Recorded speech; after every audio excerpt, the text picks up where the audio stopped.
پارەی خۆیان، چونکە لە ڕاستیە دائیمەن پرۆسەی بەدەستێنانی پارە بە شێوازی ناشەرعی یعنی پرسیاری لەسرە. بۆ نمونە مەسەرەن تەبەن هەر بوارێکەوە بە شێوەیەکی نایاسایی پارەی لێ بەدەست بێنرێت، ئەوە پارەیەکی پیسە، پارەیەکی ناشەرعی. تەمەن لە وڵاتێک و بۆ وڵاتێکی ترە گۆڕێ. بۆن من لە وڵاتێکە ئەگەر حتا بڵین مادەی کوحولی مەمنوع بوو، تۆ لەو ڕێگەیەوە ئەگەر پارەت بەدەستێنە ئەو پارەیە پاک نییە. بۆ نمونە لە هەندێک وڵاتە مەسەرەن قۆمارکردن ئەمە یعنی مەسەرەن ناشەرعیە، ئەو پارەی کە بەدەستێنرێ پارەیەکی پیسە بە پێی یاسای ئەو وڵاتانە. تەمەن لە هەندێک وڵاتە ئەمانە یعنی شەرعەتی پێدرێت. لە وڵاتانی کەوا هەر شتێک ناشەرعی بێ، تەمەن لە زۆربەی وڵاتانە مخدرات ناشەرعیە، ئەو پارەی کە بەدەستێنرێت لە مخدراتە پارەیەکی ناشەرعیە. تەمەن مۆڵە بێ تۆ تەمەنە بێ ئیسپاتێکی کە ئەمە پارەی خۆتە و پارەیەکە لە سەرچاوەیەکی شەرعیەوە بەدەستهێناوە، ئەخێتە کەناڵێکەوە بۆ نمونە عقاراتی پێکڕی، بۆ نمونە کۆمپانیایەکی پێ ئەبێ بەڕێەوە بۆ حسابە یعنی کە ئەو پارەیە چۆ ئەو مەجالەوە ئەگەر پارەی تریشی ڕاکێشە چ پارە ئەوسڵێکە کە پارەیەکی ناشەرعی بووە، پارێکی پیس بووە، وەچ ئەو پارانشی کە بە دوای دادێ یعنی ئەبێتە پارەیەکی سپی بە پێی قانونی ئەو وڵاتە. کەواتە ئەم پرۆسەیە بریتە لە پاکردنەوەی ئەو پارانەی کە لە سەرچاوەی ناشەرعیەوە بەدەستێنێت. زۆر باشە. کاک دکتۆر چیە توانای بردنەدەرە و سپیکردنەوەی پارەی هەیە بەدەر لە یاسا؟ ئایا کەسانێک کە بانکەکان و دامەزراوە دەوڵەتەکانیان لەبەر دەست نەبێت چۆن دەتوانن ئەو پرۆسە مەترسیدارە ئەنجام بدەن؟ خۆی لە ڕاستیە لە هەنێ وڵاتە، ئەو وڵاتانی کەەوە تەبان دواکەوتون، ئەو وڵاتانی کەەوە سیستمی مەصرفی تیا لاوازە، ئەو وڵاتانی کەەوە سەرەپیان وڵاتێکی گەندەڵن. بۆ دەوڵەتی عێراق و کوردستانیش سپیکردنەوەی پارە زۆر ئاسانە لەم وڵاتانە، زۆر بە ئاسانی خۆی بەچەند ئەو خەڵکە گەندەڵکاران خۆشیان دەسەڵاتیان هەیە، خۆشیان یعنی مەسەرەن خاوەنی یاساشن و خۆشیان بڵین لەسەر و یاساون، کەناڵەکانی بردنەدەرەوەی پارە یاخو حتا سپیکردنەوەی پارە لە ناو وڵاتە شتێکی زۆر ئاسانە بۆ ئەوان. کەواتە ئەم عملیە زۆر ئاسانە لە وڵاتی گەندەڵە، بۆ نمونە هەرێمی کوردستان، عێراق، ئەم وڵاتە دواکەوتوانی کە هەیە لە ناوچە وڵاتە ئەفریقیەکان. بەڵام لە وڵاتە پێشکەوتوەکانە لە ڕاستیە مەسلەی سپیکردنەوەی پارە یاخۆ دزەپێکردنی پارە، تەهریبی پارە بۆ دەورەی وڵات ئەوەندە ئاسان نییە، چونکە سەرچاوی بەدەستێنانی پارە زۆر یعنی بڵێن کۆنتترۆل کراوە، لە هەمان کاتیشا کەمتر پارە کاشە لە وڵاتانە، پارەکان حساباتی مەصرفیە، زۆر بە ئاسانی ئەو سەرچاوی کە ئەو پارەی لێ بەدەستێنرێ ئەزانرێ و ئەو پارەی لە چیا سەرفەکەی ئەزانرێ. بەڵام لە وڵاتەکانی کە وڵاتی دواکەوتون و گەندەڵیتیا بەربڵاوە، حسابی بانقی کەمە لە وڵاتە و پارەکان کاشە و بە کاشی ئەچێتە دەستی خەڵکی و بە کاشیش سەرفەکرێ، کۆنتترۆلکردنی غەسیلی ئەموال یاخو سپیکردنەوەی پارە لە وڵاتانە ینی زۆر گرانە، ینی مەسەرەن کەواتە بەمانایەکتر غەسیلی ئەموال ششتنەوەی پارە لە وڵاتی دواکەوتووە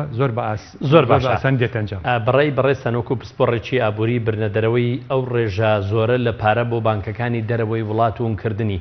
چ زیانێک بە کەرتی ئابووری وڵات دەگەێنێ؟ زۆر جوانە پرسیارە. لە ڕاستیە یعنی مەسەرەن پارە خۆی بەشێکە لە سامانێکی ئابووریە. ئەم سامانە ئابووریە ئەگەر بێت و نەهێڵڕێت بە ئاسانی بچێتە دەرەوە، دزە بکاتە دەرەوە، ئەو خەڵکانی کە خاوەنی سەرمایی نەختین لە ناوەوەی وڵاتە ناچارن ئەو سامانە تەحویلکەن بۆ سامانی تر لە ناوەوەی وڵاتە، کەواتە ئەم سامانە لە ناوە ئەسوڕێتەوە، یعنی و کۆڵە پارە دێنێت. تۆ پارەیەکە هەیە مەشروعێکی پێەکەیتەوە، سەرمایە گوزاری پێەکەیتەوە لە ناو وڵاتە، ئەو پارەیە یاخۆ ئەو سامانە لە ناو وڵاتە ئەمێنێتەوە، لە سامانی نەختەوە بێ ئەچێتە سامانێکی مادیە، بێ بە پرۆژەیە خەڵک تیا ئیشەکە پارەی تر دروستەکات. بەڵام ئەگەر تۆ ئەو پارەیە کە سامانێکی نەختیە ئەگەر برتە دەرەوە، تەمان ئەگەر بە پرۆسەیەکی گەندەڵکاری و بۆ مەسلحەتی خەڵکی بێ، جاری وایە مەسەرەن پارە ئەچێتە دەرەوە، بەڵام لەسەر حسابی دەوڵەتەکە تۆ ئیسیسماری پێەکەی لە مەسەڕەیفی تر یاخۆ ئەسوم و سەنەدات لە بازاڕی دەرەکی لەسەر حسابی وڵات، یعنی حسابەکەی بگەڕێتەوە بۆ وڵات، ئەوە بە هەر حاڵ یعنی مەسەن بێتە سامانی ئەو وڵاتە ئەگەرچی یعنی لە دەرەوە ئیسیسمار کراوە بەڵام ئەگەر بۆ حسابی خەڵکی بێ و بە شێوازی گەندەڵی بێ و دزە بکاتە دەرەوە ئەو سامانە لە سامانێکی نیشتیمانی و بێتە سامانێکی تاکە کەسی بۆ خەڵکیەک و یعنی قازانجەکەشی نەگەڕێتەوە بۆ دەوڵەت ئەوە زیانێکی زۆر گەورەیە بۆ ئابووری وڵات خراپ. زۆر باشە بەشداریکردن یاخود بەکارهێنانی بانکەکان بۆ پرۆسەیەکی مەترسیداری وەک سپیکردنەوەی پارە و برنەدەرەوەی تاسن مەترسیدارە لەسەر سومعی کردی بانکی لە هەرێم و لە عێراقیش. طبعا ڕۆڵێکی زۆر خراپیە جاری وایە سپیکردنەوەی پارە یعنی حتا بەکاش لە ڕێگەی مەتارەکانەوە برێتە دەرەوە بە جانتا و ئەم شتانە ئەگەر طبعا لە ئەو کەسانە مەسەرەن وڵاتی ئێمە خەڵکی دەسەڵاتدار نەبن چکە خەڵکی دەسەڵاتداری ئێمە زۆر بە ئاسانی پارەباتە دەرەوە بە تیارە و یعنی مەسەرەن بە حساباتی مەصرفیش ئەیباتە دەرەوە و کەسیش نییە یعنی مەسەرەن یعنی محاسبەی بکە بەڵام ئەگەر بێت و دەوڵەتێکی تا ڕادەیەک مؤسسی بێت یعنی بیانوێ قەڵاچۆی گەندەڵی بکەن زۆر کەسیش هەیە یعنی مەسەرەن لە ڕێگەی هەندێک کەناڵەوە کۆڵێ دروست یعنی هەندێک مافیا هەیە خەڵکانێکن لە ناو دەسەڵاتە یعنی یارمەتی دەرین بۆیانە بنە دەرەوە لە ڕێگەی مەصرفەوە بێ لە ڕێگەی ئەسواقی مالەوە بێ جاری وایە ئەکەونە بەر لێش ینی زۆر باشە کاک دکتۆر ئەوە ڕەمەند دەچێشێ بۆ پرسیارێک لە ڕابردوودا گلەی ئەوە دەکرا لە هاوڵاتیانی هەرێمی کوردستان لەوانەیە کە سامانیان هەیە پارەی کاشیان هەیە بۆ داینانێن لە بانکەکان هەموو ئەم گرفتە نەبوو کە هاوڵاتی تاک ئەوەی کە پارەی هەیە متمانەی نەبێ بە بانکەکان بۆیە پارەی دانەدەنا لە بانکەکان و مەشکاریگەریی گەورەی دروست کرد کە ئێستا ئاسەوارەکەی دەرکەوت زۆر جوانەوە یعنی مەسەرەن تۆ یعنی ئەگەر حسابی کەیت یعنی ئێستا پارە نییە ئێمە وا دەرەکەوێت کە پارەنی لە ڕاستیا پارە هەیە لە هەرێمی کوردستانەوە ینی کێشەی ئێمە لە ڕاستیا سیولەیە سویلەی ئەوەی کەوا ئەسوڕێتەوە لە بانکەکانەوە چێتە دەستی خەڵکی و مەشاریعەکانە ئەوەی کەوای کرد ئەم کێشەیە زۆر قوڵبێتەوە ئەم کێشە دارایە نەمانی متمانەی خەڵکی بە بانکەکان دوایەکە لە بانکەکانە دەستگیرا بەسەر یعنی وەدائعی خەڵکیە وردەوردە ئەو خەڵکان ئەو پارانیان سەحب کردوتەوە هێنانە لە ماڵەوە دانەوە خصیانەتە ناو سنووقەوە لە ماڵا دەری ناهێنە دەرەوە یعنی ناچێتە ناو بانکەکانەوە ئەگەر بەهاتە ئەو متمانەیە لە دەست نەدرای وەکو ئێستا یعنی من حسابێکم تقریبا $10 ملیار لە باخەڵی خەڵکیە لە ناو ماڵەکانە ماوەتەوە چ بە دۆلار چ بە دینار ئەگەر بەهاتە و متمانەیەکی باشە بواە بە بانکەکان لە هەرێمی کوردستانە ئەو پارەی ئەخرایە بانکەوە لە ڕاستیە سیولە دروستە بوو و ئەو ئەزمە مالیکەوە هەیە لە هەرێمی کوردستانە بەو شێوە گەورەی ئێستا یعنی دەرنێ زۆر باشە کاک دکتۆر دەبێت هەر بۆ پشتگیری بەڕێزی شتان بەپێی معلومات زۆرێک لەو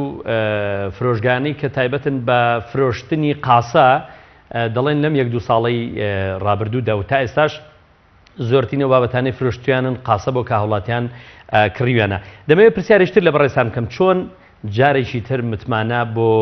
کەرتی بانکی لە هەرێمی کوردستان دەگەڕێتەوە وڵای لە ڕاستیە ئەوە یعنی زۆر بە ئاسانی دروست نابێتەوە طبعا ئەم مەسەلەی نەمانی متمانەیە دروست بوو لە دوای ڕاپەڕین و دوای ئەوەی کەوا خەڵکی وەدایعەکانی کەوا هەبوو وەری نەگرتەوە طبعا